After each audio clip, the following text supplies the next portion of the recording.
Hello မင်္ဂလာပါမျိုးစင်ပါကျွန်တော်တို့မနေ့ပြန်ကံမဲ့ဒါကဘာဖလားအုပ်စုပွဲစဉ်နှစ်အဖြစ်ရှင်ပြန်ကစားသွားကြမဲ့ဒါပွဲ9ပွဲရှိပါတယ်အဲ့ဒီ9ပွဲရဲ့အကြောင်းကိုကျွန်တော်ခံမဲမှုလေးပြုလုပ်သွားမှာဖြစ်ပါတယ်အခုလိုခံမဲတာကျွန်တော်တဦးတယောက်ရဲ့အမြင်သာဖြစ်ပါတယ်ဒါကိုပထမဦးဆုံးအချိန်ကျွန်တော်ဒါပြောကြားပါရစေကဲဆိုတော့ Group D ကဒါ USA နဲ့ Australia ကံမှာပါနောက်တစ်သင်းကတော့တူရကီနဲ့ Paraguay ကံမှာပါဆိုတော့ USA နဲ့ Australia ရဲ့အခြေအနေကဒါ USA ကအဖွင့်ပွဲမှာကျွန်တော်တို့ဒါ Paraguay ကိုဂိုးပြတ်ခြေပြတ်နဲ့ဒါအပြတ်တိတ်ထားတဲ့အသင်းမှာတစ်ဖက်က Australia ကလည်းဒါမထင်မှတ်ပဲနဲ့တူရကီကိုဒါ 2-0 နဲ့ဒါအနိုင်ယူထားတဲ့အသင်းမှာဆိုတော့အနိုင်ယူထားတဲ့အသင်းနှစ်သင်းလုံးကဒါပွဲစဉ်နှစ်အဖြစ်ဒါရှင်ပြန်ကစားသွားကြမှာပါဆိုတော့ USA က Australia ကိုကျွန်တော်အထင်ကဒါ2ဂိုး1ဂိုးလောက်နဲ့ဒါ Asian PP အနိုင်ယူသွားမယ်လို့ကျွန်တော်ထင်ပါတယ်ဆိုတော့ကျွန်တော် USA ကိုကြိုက်ပါတယ်နောက်တစ်ပွဲကတော့တူရကီနဲ့ Paraguay ကံမဲ့ပွဲပါဆိုတော့တူရကီနဲ့ Paraguay ကကြတော့ကျွန်တော်တို့ဒါတူရကီကတာတယ်လို့ဒါလူတိုင်းလည်းထင်ပါပါကျွန်တော်လည်းအဲ့ဒီအတိုင်းပဲတူရကီက Paraguay ကို2ဂိုးမရှိနဲ့အနိုင်ယူပြသွားမယ်လို့ကျွန်တော်ထင်ပါတယ်နောက် group တစ်ခုကတော့ group C ပါ group C မှာဒါနှစ်ပွဲရှိပါတယ် Scotland Morocco နဲ့ Brazil နဲ့ Haiti ကံမဲ့ပွဲပါဆိုတော့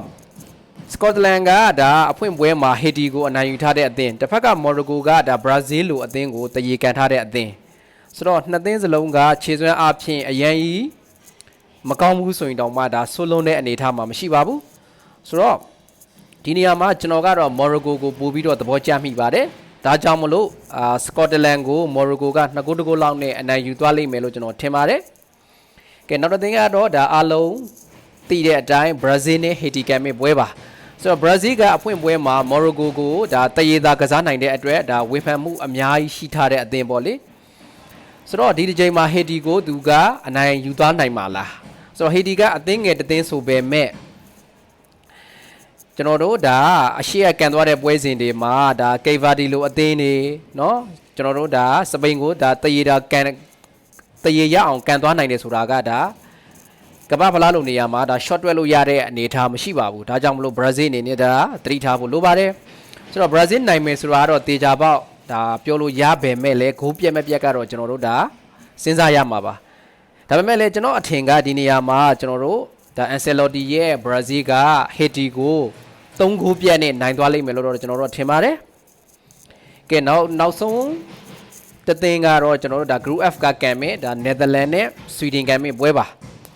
ဆိုတော့ Graham Potter ရဲ့ Sweden ကတော့အုပ်စုအဖွင့်ပွဲမှာတူနီးရှားကိုဒါဂိုးပြက်ခြေပြက်နဲ့ဒါအနိုင်ယူထားတဲ့အသင်း